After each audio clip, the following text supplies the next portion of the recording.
Okay, so welcome everyone. Like I said, we are in our second to last week of programming, so make sure that you take your attendance right here or the link in the chat. While our speaker is presenting, please remember to mute your mic and fill out your attendance form. We have a few quick announcements. Everyone who has done the Pixton activity by creating lessons with your Pixton account and introducing that into your classroom, thank you very much. That's amazing to see so many awesome creations. And for everyone who has been participating in creating their own tutorials for Mindful Monday, Tech Tuesday, Wellness Wednesday, and Thought Provoking Thursday, thank you very much. It's been amazing to see those. And we also really appreciate everyone who has participated in our podcast series. It's been wonderful to hear about your experiences of teaching during the pandemic and also be able to share your best practices with everyone.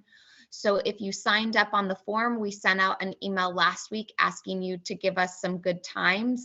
Please continue to do that so that way we're able to set up a time with you and share your best virtual and hybrid practices with the rest of our participants.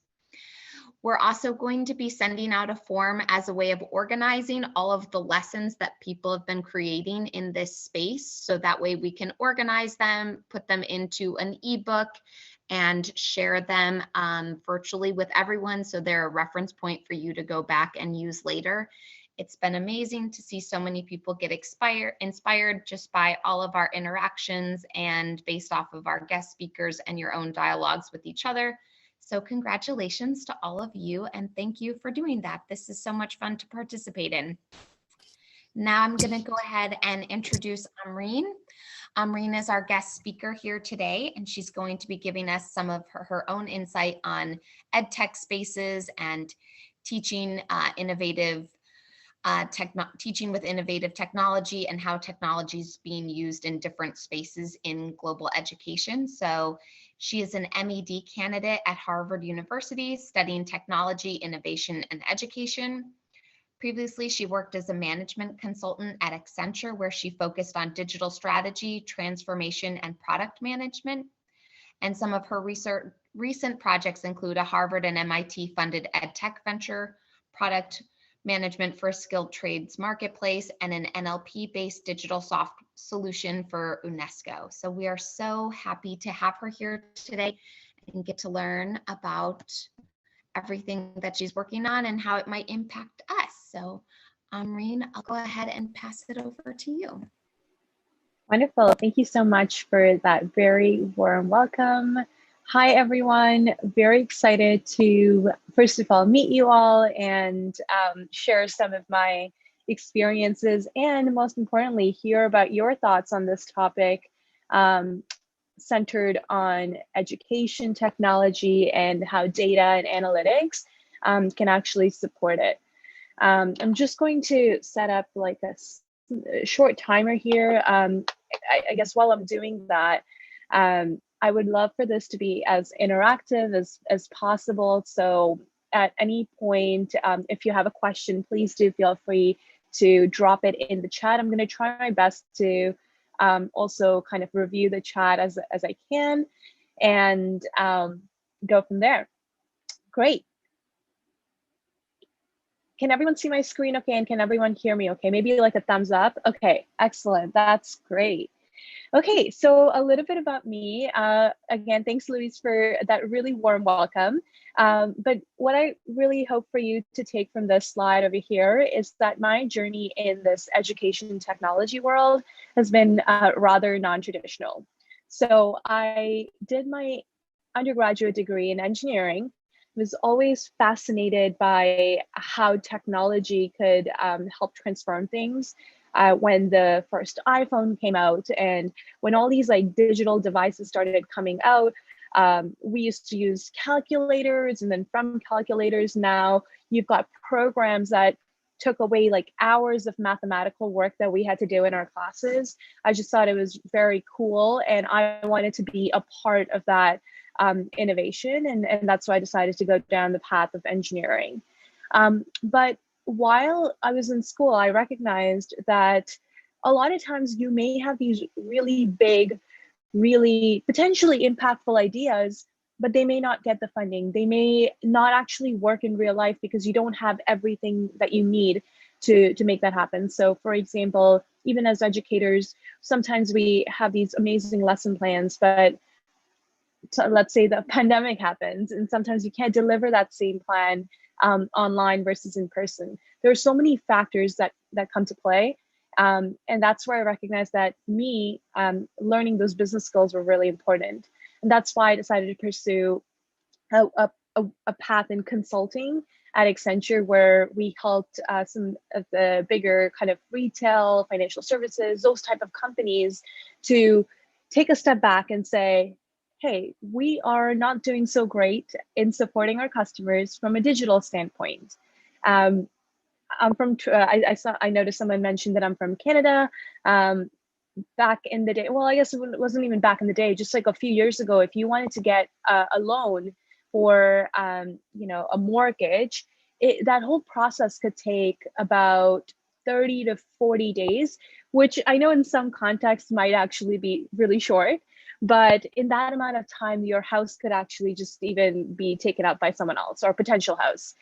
So these are big problems that customers face. And those are the kind of problems I was working on, really fortunate to solve.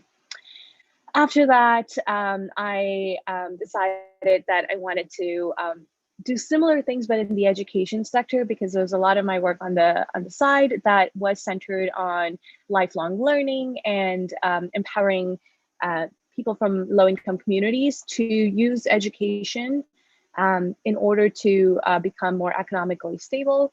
And that's why I decided to pursue my degree in technology and innovation at Harvard.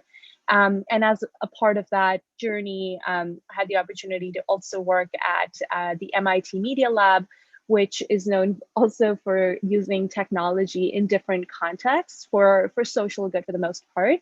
But the lab I worked with was very much centered on lifelong learning and education. After this, I will be pursuing a role in, again, innovation at UNICEF. So I'm really hoping to apply some of that knowledge that I've gained in technology, analytics, business, product management, and use it within this sector where it may involve education and children's healthcare and economic development and so on. I'm just going to take a quick second to see if there's anything in the chat that I may need to address. Yes, thank you so much for that context on NLP. I'll actually be covering that project later on in the presentation as well. So yeah, thank you.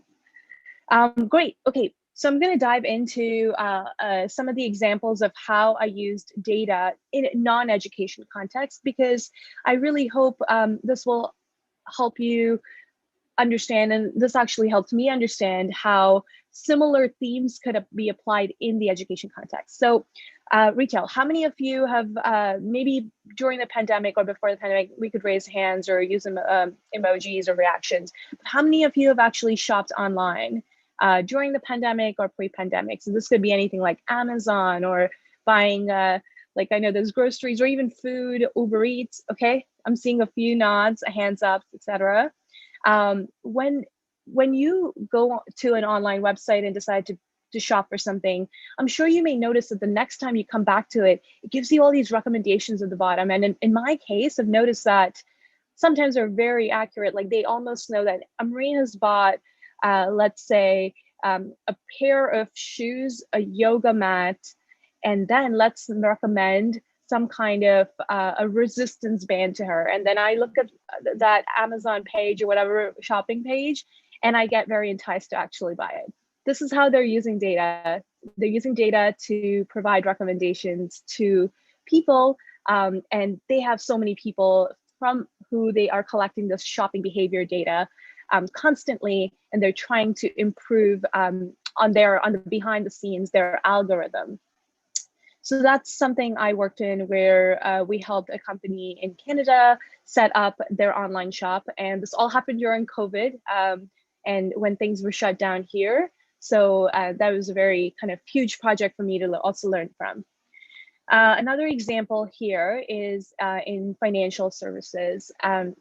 Depending on which country you're from, there may be maturity in how banking services are provided online.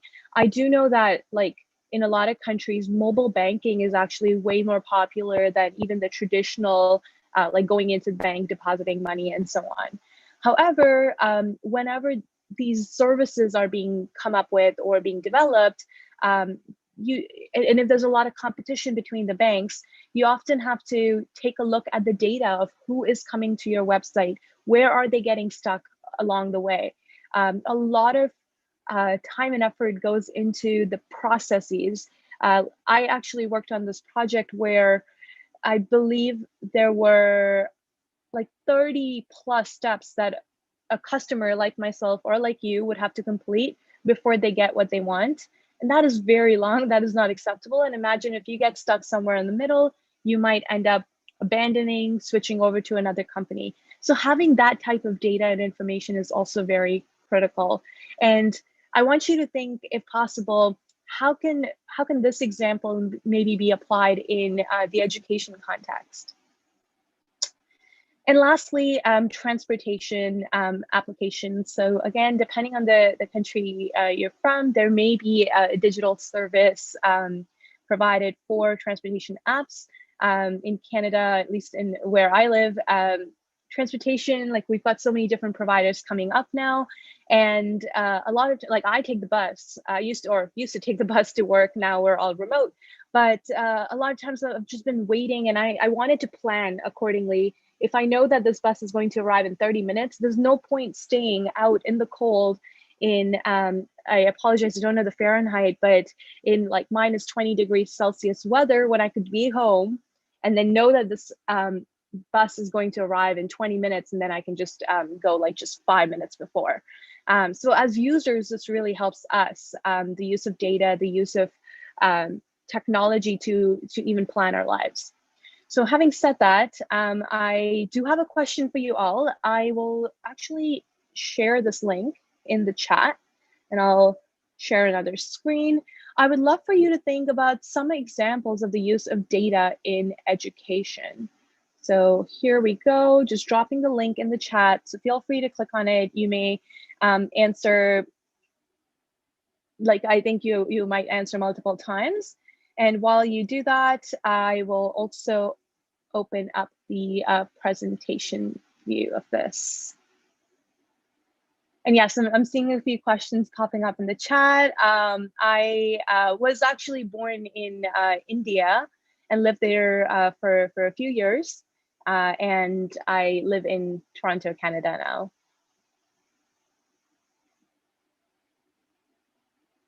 And great, I'm definitely seeing that a lot of people had to do some form of online shopping before and during the pandemic. Okay, we've got LMS analytics, surveys, testing, great. I'll maybe give it another minute or two.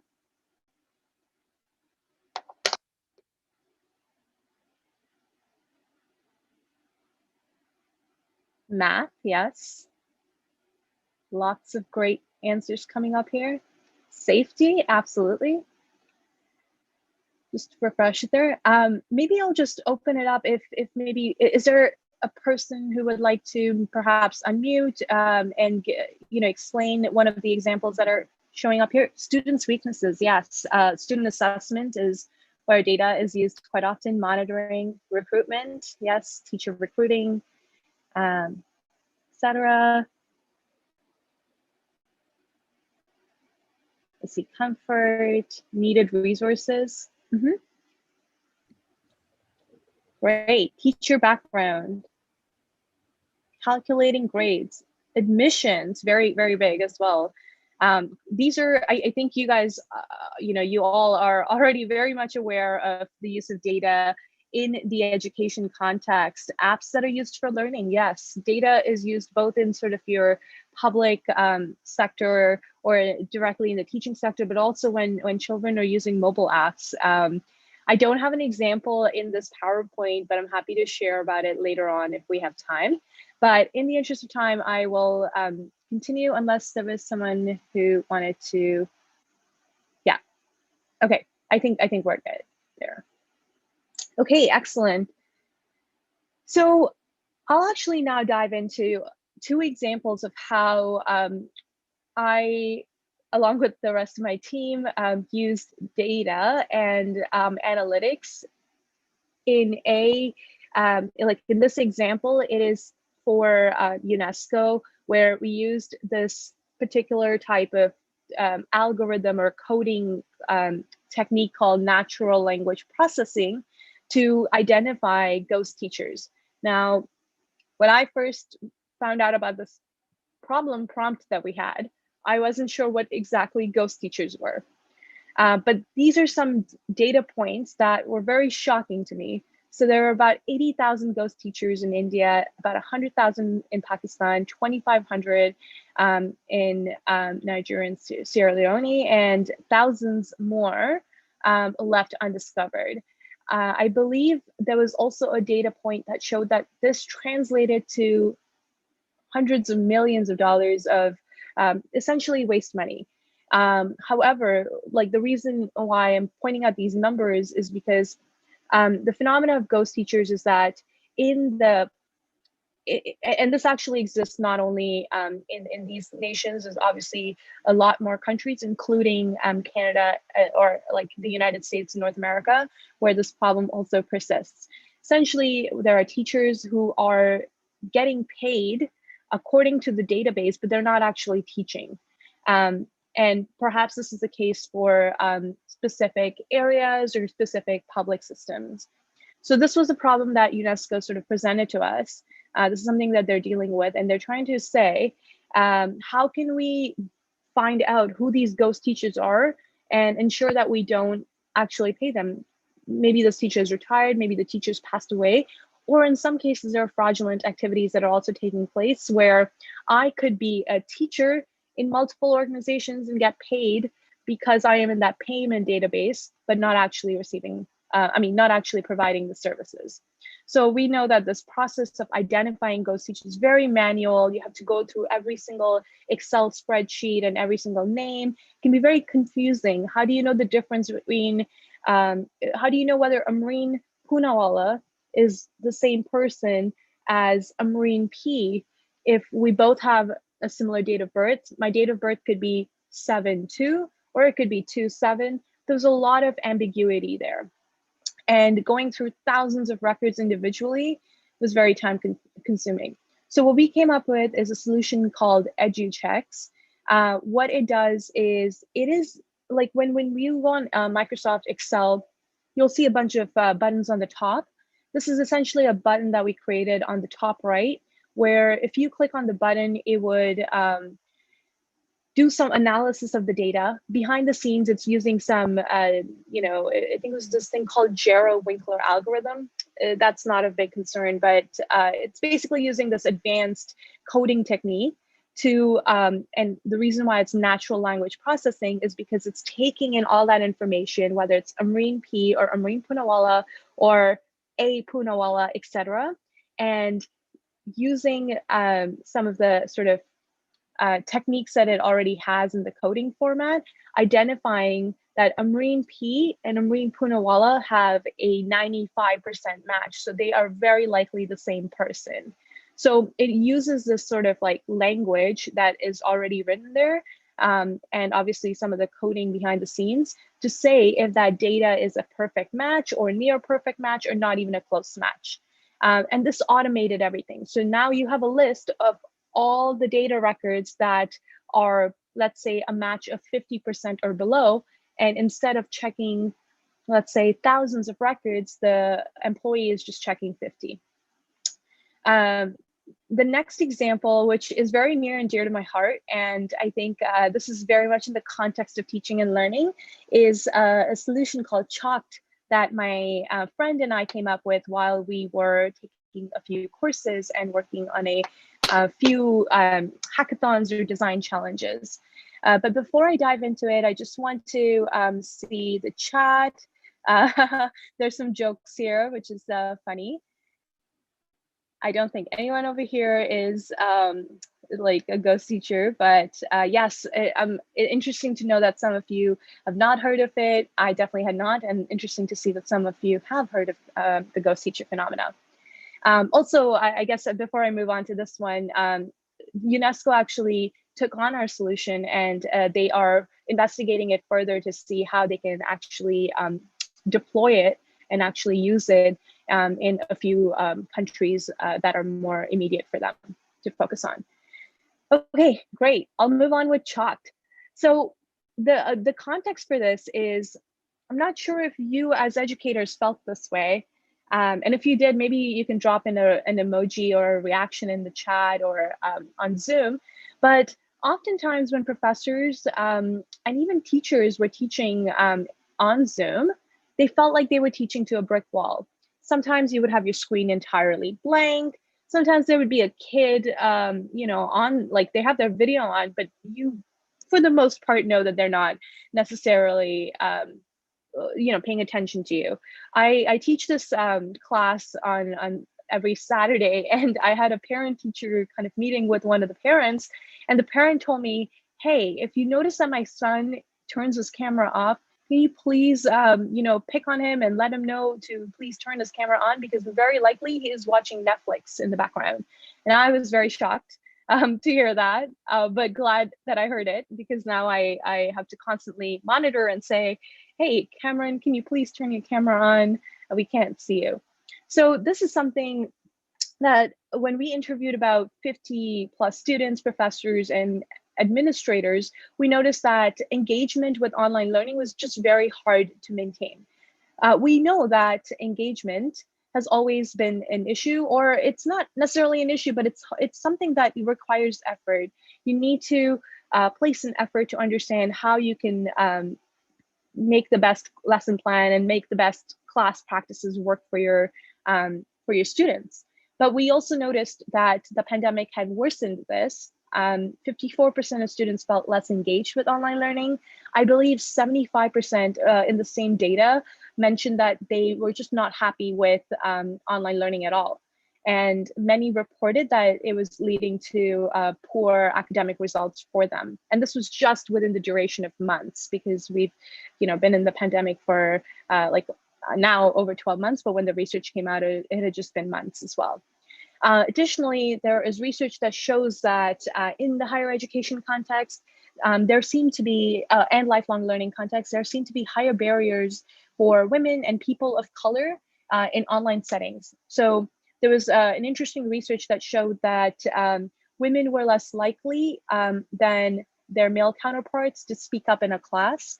And in a lot of cases, in higher education, university, and college, as you may have noticed in some cases, your grades, in fact, your knowledge gaining depends on discussions. And if you just have an entire group of or a demographic that is unable or is not getting the opportunity to participate, then you're missing out on that diverse perspective. So what we came up with, and this may be a little hard to absorb, because it's kind of like, it's hard for me to show screenshots of exactly what this is right now. But right now we're on Zoom. Zoom is already capturing some data in a very raw format. So Zoom, for example, is able to transcribe all of this depending on the Zoom plan we have. So as I'm speaking, it knows that Amreen spoke from this time to this time, and then Louise spoke from this time to this time. What we are trying to do is create this plugin. A plugin is essentially some kind of, think about it like an app and a program that gets downloaded within your Zoom that would take all of this data that's already there, but convert it into something meaningful. So what we're calling that are engagement metrics and equity metrics. So if Zoom can tell me these are these are the people who spoke from this time to this time, we can calculate the speaking time per person. And that might give us some information on who did not get the opportunity perhaps to speak as much in a classroom setting. Obviously, there could be outliers, but generally speaking, this will give us some level of engagement of the classroom. Additionally, what we would do is we would visualize this information. A lot of times, we know that as educators, we're not data scientists, and we're not expected to be. Like, we have other great things that we're doing. Understanding data and making meaning out of it is an additional task. So what we want to do is actually present that information in a very simple and easy to read format. And lastly, and I think this is the most important part, is we want to actually provide recommendations based off of that. So one example where it would be very critical for us to use all these advanced coding kind of languages or techniques rather is in providing personal recommendations. So one thing I've noticed, and I've been just doing this manually myself, is every time I'm on a call and I'm in a, the call is being recorded and I get access to the transcript after, I've just counted the number of likes I've said. I tend to use like, and probably I'm using it today as well, very often in statements. So perhaps if that is something that is noticed, I would get personalized links on how I could improve my public speaking skills. And this would just be for me, so my professor wouldn't know that I got this recommendation. It's just for my own improvement. So yeah, here are some examples or this is what we're calling our dashboard. It would give you the overall, as a student, it would tell you your overall engagement score. It would tell you the progress of your engagement score over time, how many minutes you've spoken for, how often you've participated in class. So participation doesn't have to be oral. It could be me entering something in the chat, using reactions, and so on. And then here, I know it's a little hard to see, but this would be some more granular details on, how often did you try to speak by raising your hand and so on. The professor would actually, I'm just showing a few mock-ups here, but professor would see something very similar, but they could see it at the student level view.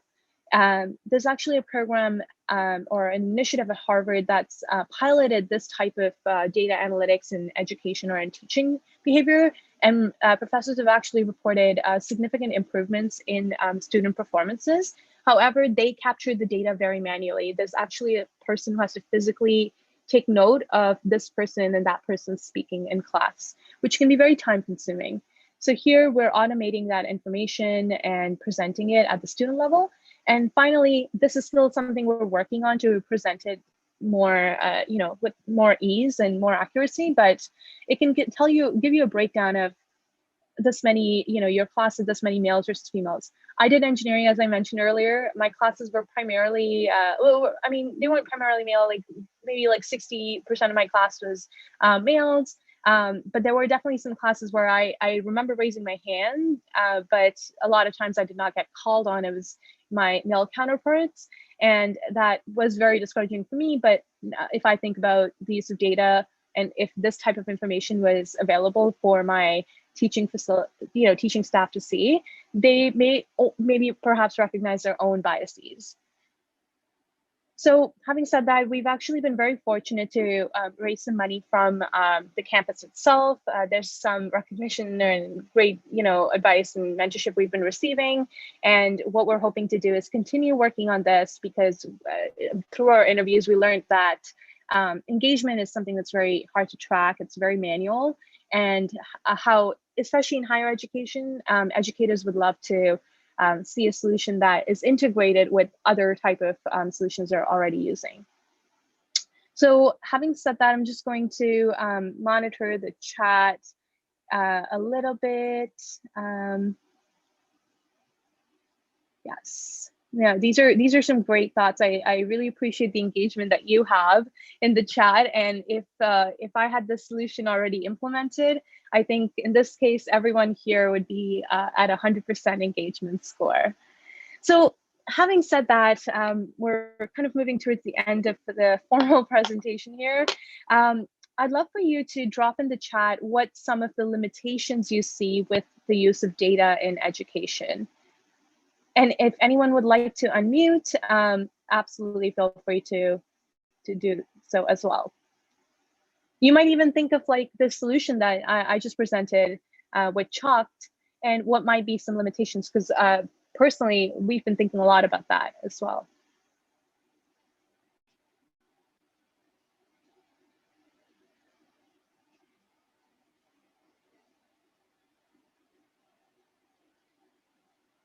I'll just give maybe like another 10 seconds for you to either share things in the chat.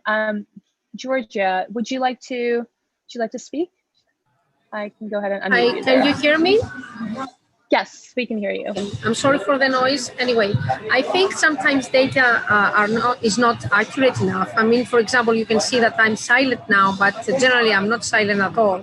So maybe we should gather data from 2 or 3 sessions and compare it to different groups, so that you can understand, for example, that Georgia kept silent on the first day, but on the second and third days, she communicated her thoughts and her feelings. That's one thing. That's excellent. Absolutely agree with that. And I'm actually noticing similar themes here in the chat where you've mentioned internet, just access to information. And in the case of my solution, let's say I had very bad internet and I had to turn my video off, but I was very engaging through another format. Maybe I can't even speak because my internet's so glitchy. I have to enter information in the chat. Does that mean my engagement score has gone down versus someone else who may have their video on but is not speaking as much? Very, very great point.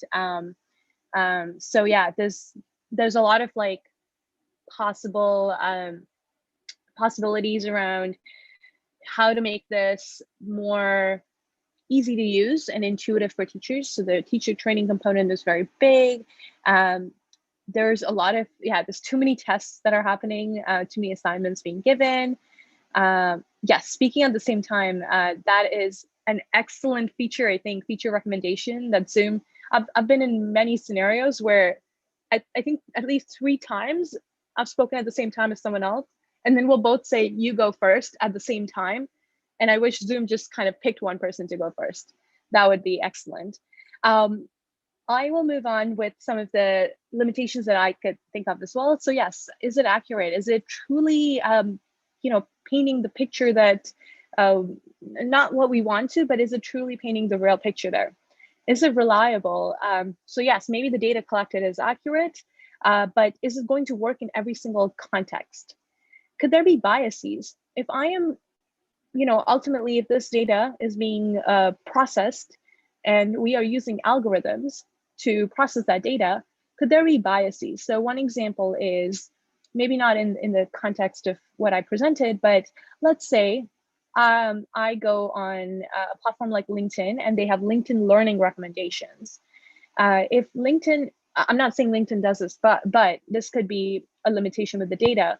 LinkedIn recognizes that I am a person of color, I'm a woman, and women and people of color, generally speaking, tend to not pursue STEM courses or engineering as much. So I can definitely speak to that from a women's standpoint. Enrollment in North American schools when it comes to engineering or even finishing that degree are fairly low. So if this is my first time going on a website, is it going to use the information that, oh, Marina is a female, so we will not recommend her STEM trainings? And if that's the case, if they actually do that as part of their recommendation, isn't there an immediate bias there? They're actually making the problem worse. There have been a lot of instances of this and how algorithms and the people coding these algorithms don't have those diverse perspectives. So how do we expect them to not be biased? So I think that's a really, really big piece. And then, great, I'm telling you that Amreen spoke and like Louise did not speak, but how is it useful? What are you going to do with this? If you continue teaching the same way, it's essentially the waste of this data. So is that data actually being put to some kind of use? So these are some of the limitations that I was able to gather. I would love to open up for more questions. And thank you so much for being very interactive and for your thoughtful comments in the chat as well.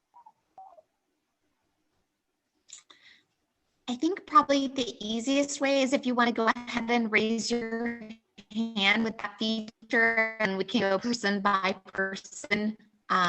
That would be great, but we want to go ahead and finish the continue the conversation. So if you have an idea of how to use any of this or you want to ask a follow-up question, this is your time and space.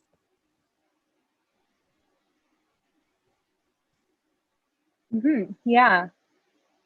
And as you are thinking of potential questions, or it could be a comment or maybe an idea that came to you of how you think you can apply some form of data or some kind of technology analytics in your own teaching practices, feel free to share as well.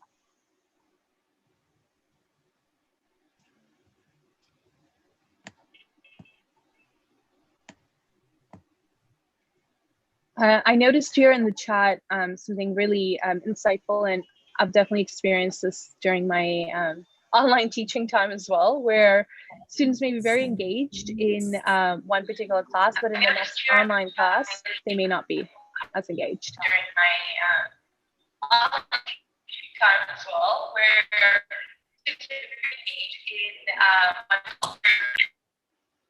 There we go. I think there's some kind I of believe lag there. that Zafar had a question. I don't know if you want to unmute Zafar, yes. or if you just want Amreen to read it, but we'd love to hear your voice if you can. Either way. Do you see his question, Amreen? Yeah, I do actually. Yeah, happy to answer. So I'll repeat the question here. Amreen, could you please explain the idea of algorithms more?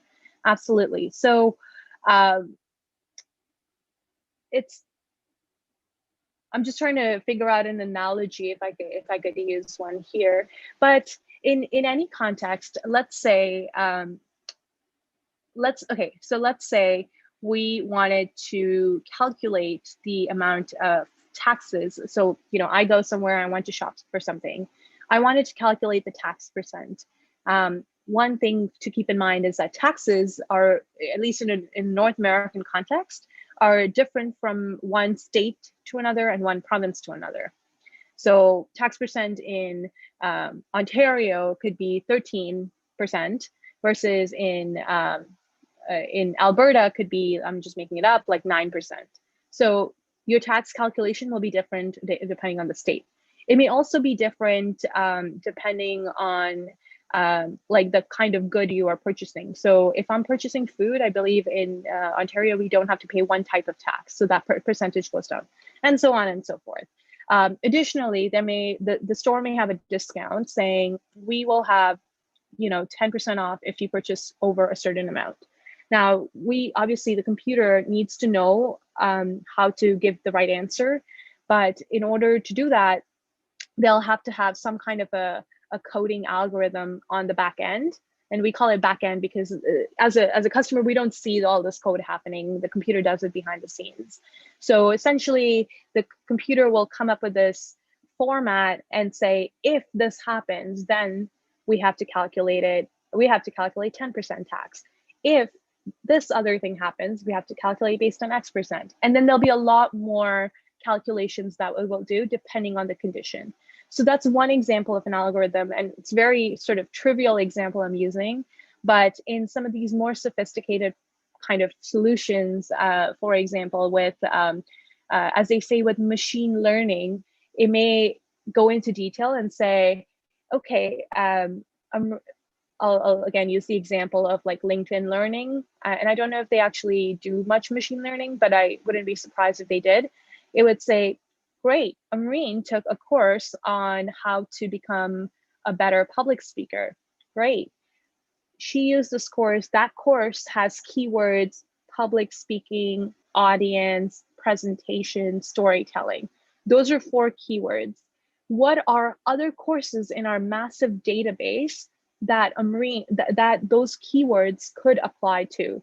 So there may be another course called creating the best business pitch, and that may be something that I would be recommended because my course had already used these keywords.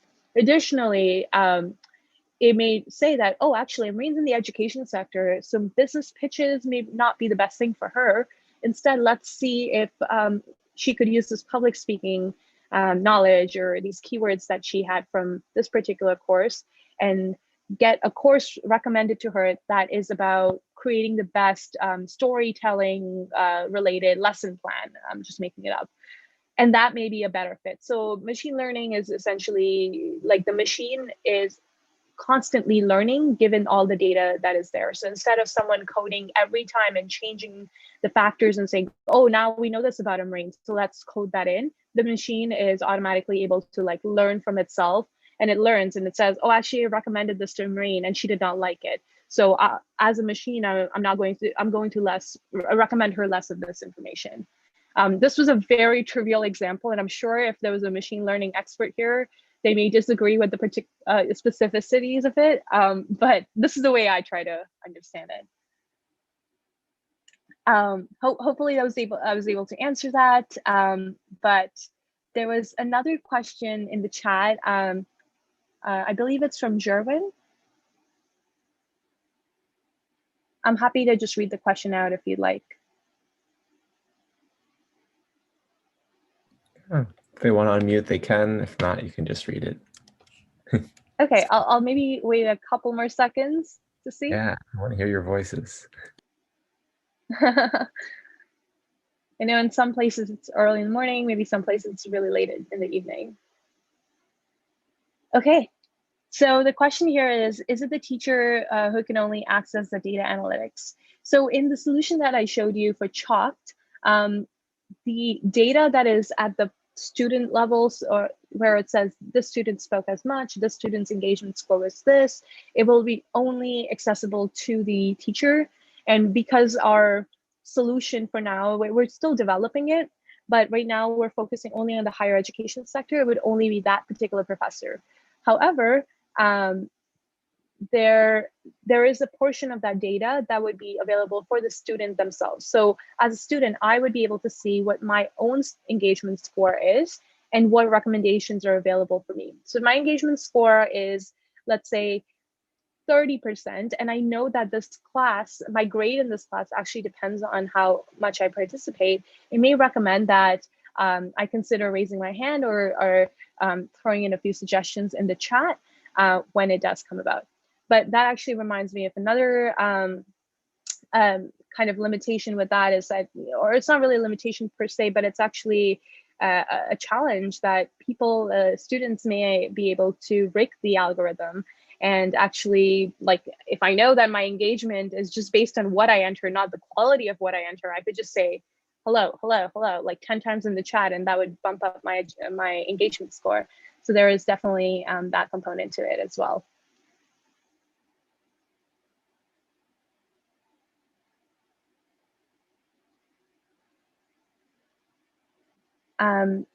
I'm also trying to read through a few of the other questions here, but Luis and Armin, I know you have other things as part of the schedule, so at any point, happy to end the conversation right now and then answer any other questions offline.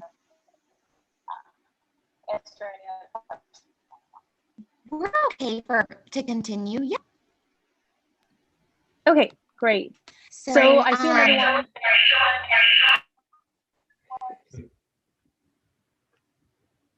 Okay. There's another question I see around which agencies can mentor the credibility and validity of the collected data.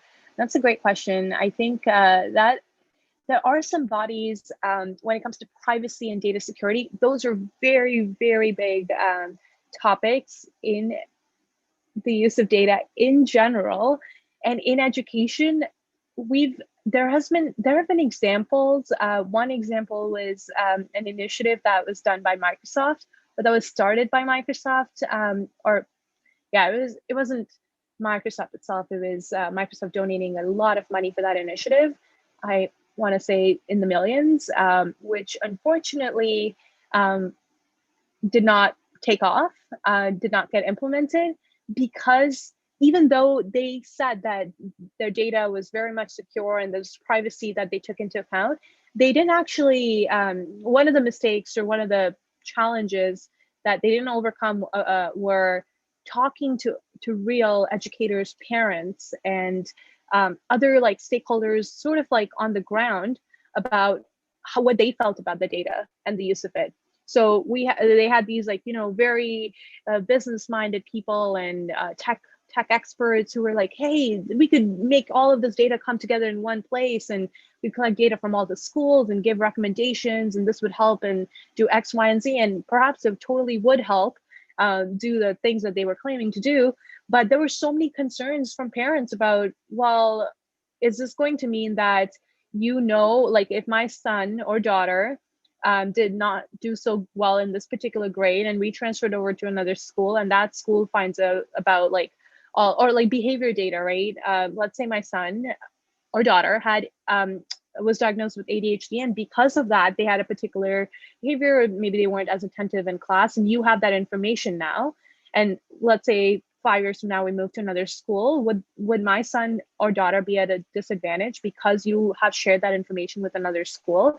So those are some really valid concerns, which unfortunately that organization was not able to answer. So there are some bodies now that try to monitor, like they're more so at the government or federal type of level, to make sure that data privacy is being taken into account. I think I saw someone raise their hand. Just not sure. It says ALN.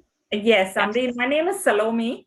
Basically, I actually teach biochemistry, biotechnology, as well as English on a part-time basis in a couple of colleges. So basically, when we had this particular online education, actually, which started off exactly last March, what you were actually talking about was about data privacy. Okay, so my friends as well as myself, we were so very much worried how for example, in immunology we have a couple of lectures. Now my lecture can be recorded and saved in the school or in the college, and would I be actually having my job next year? Was actually it was actually so distressing. Now a particular topic, now ultimately we repeat the same topic year by year, so it was so strenuous for us last year. Now this year we have this pandemic in India, which is actually so strenuous. So that kind of data actually had literally eaten us up. So that was one where that's it. Sorry, I didn't mean to interrupt. You can finish your thought. No, Amreen. So that was a major concern for us. For example, like ultimately our college may not need us next year. So once, because basically good teachers and their lectures, once it's recorded, ultimately now that can actually be circulated at a price to the other colleges. Ultimately, maybe I should actually guard my lecture with some kind of a password or so, or maybe, but we are not that much tech savvy, wherein we can actually record it and not allow the others not to record and all. But Absolutely. That actually made us think beyond all this, Amreen. Absolutely. Thank you for raising that point. I think it's a very critical one. In fact, even some of my professors, when we started classes, I did classes online as well. My professors, mentioned in the very first day of class, these recordings will be available on the Canvas platform or whatever platform we're using. However, just ensure that you do not share it with anyone outside of this particular class. And I think now there are some ways like through Zoom recordings and things like that you can ensure that only people within that particular class or organization can view it. But things can, sometimes we never recorded some really amazing sessions just because the professor or the guest lecturer didn't want that information to be kind of like leaked anywhere outside of this particular context.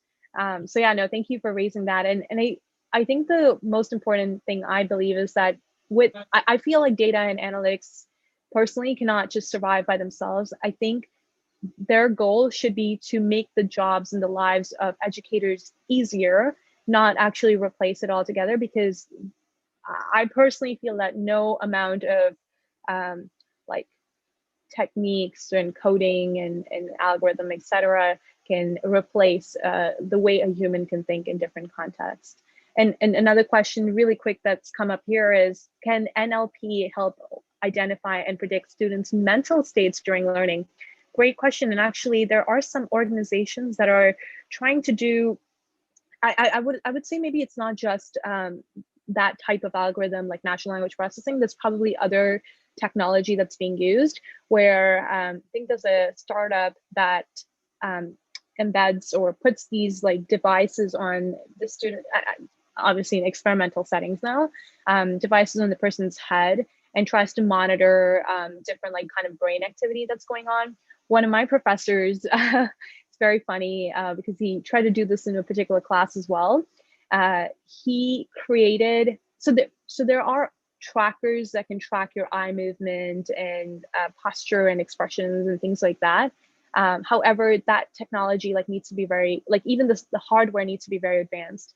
My professor was able to figure out a way to make a low quality version of that available so that anyone who's getting recorded, obviously if they give permission, their eye gaze would be tracked, and that could help us identify you know, if I am looking down, perhaps I'm not as engaged, or if like there's movement in my expressions, changes in my expressions that could relate to engagement. However, I think right now it's just all in like experimental academic settings that this stuff is happening. And I personally don't think we're there yet, but perhaps in the future we could get to that level. Great. I know there were a few other questions, but definitely want to be mindful of time. So Luis and Armin, what do you think? Has a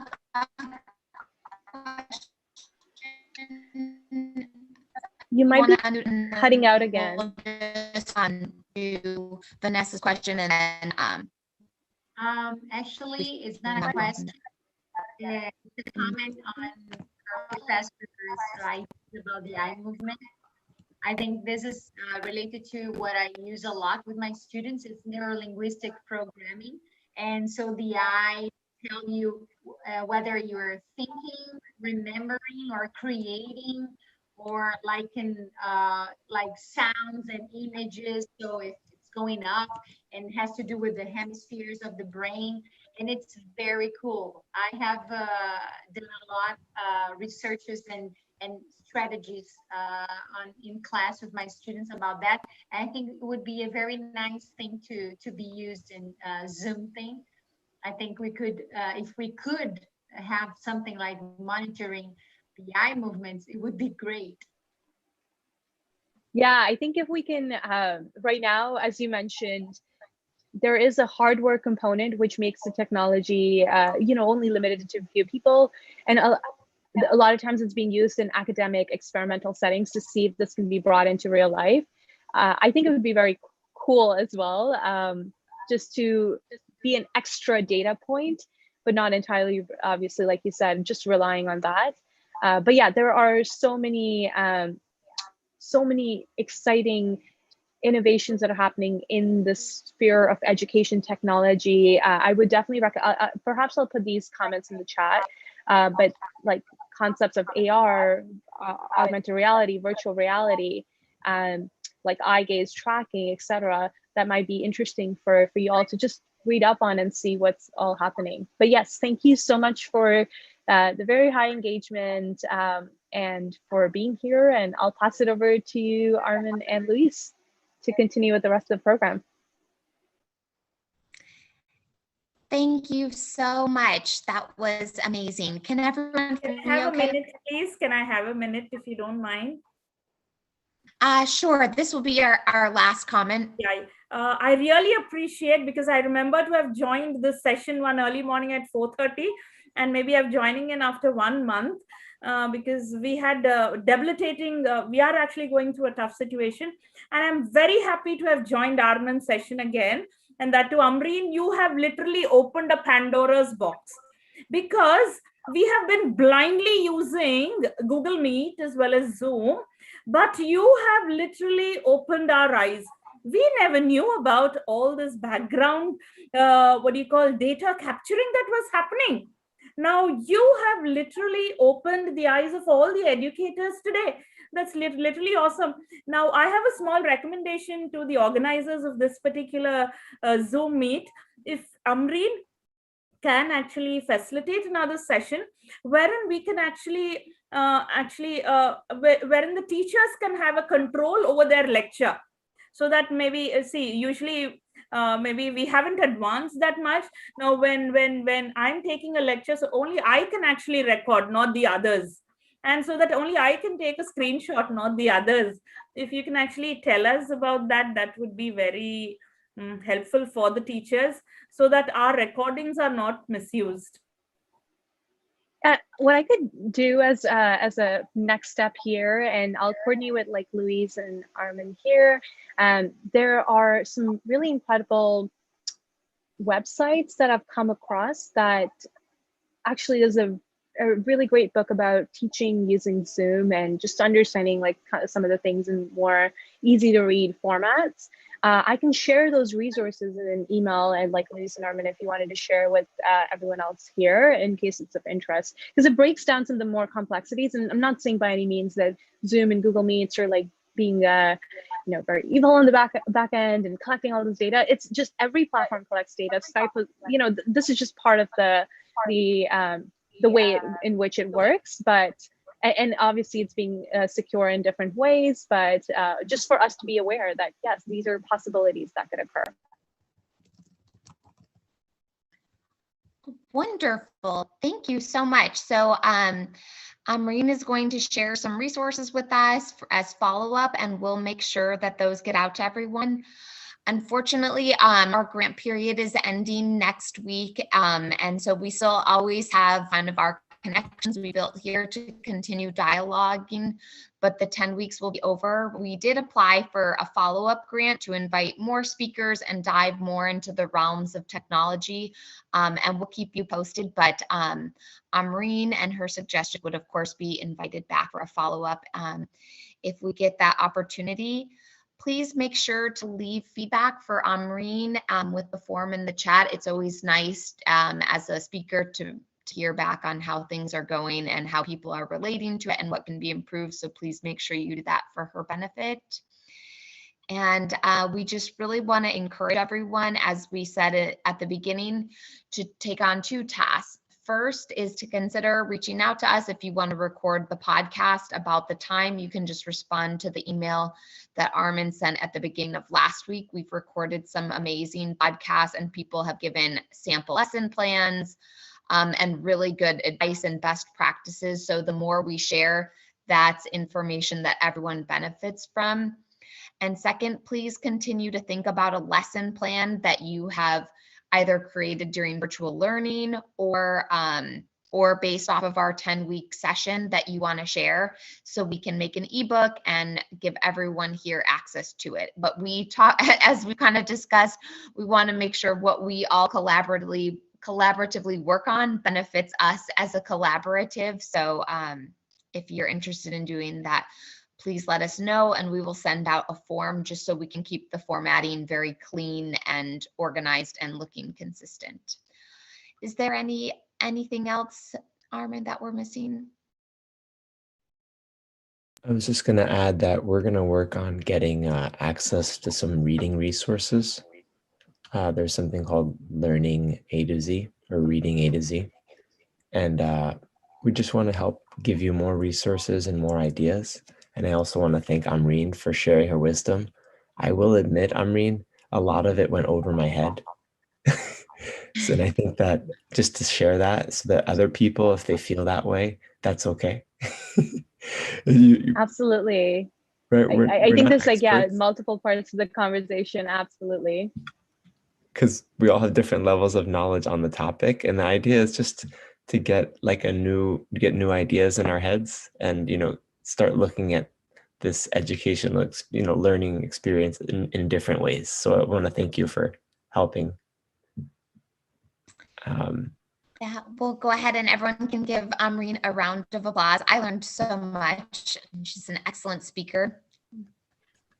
Thank you, Amreen. And thank you everyone for joining us.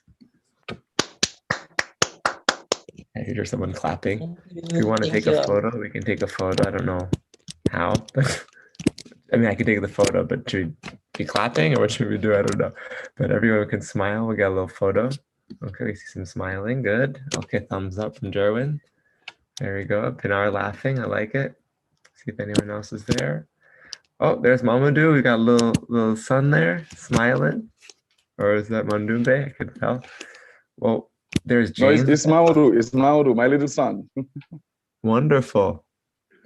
I saw Winda also had her son there, so we got 2 sons here. Beautiful. Well, we'll let you enjoy your Sundays. I think it's Sunday in all of our countries. Yeah, it's Sunday. Yeah. Which I know. And it's so good to see your kids and see you. And He's this just is been it. from the bed. He was What's that? sleeping. He was sleeping. Yeah, that's what I was doing recently too. That's great. Yeah. Okay, everyone, we'll have a wonderful day. Thank you again to Amreen, and thank you again to all of you for coming and consistently collaborating and networking with each other. This is amazing. Wow. Cool. All All right. Bye, everyone. See you on Tuesday or Sunday. Thank you. Goodbye. Thank you. You all enjoy your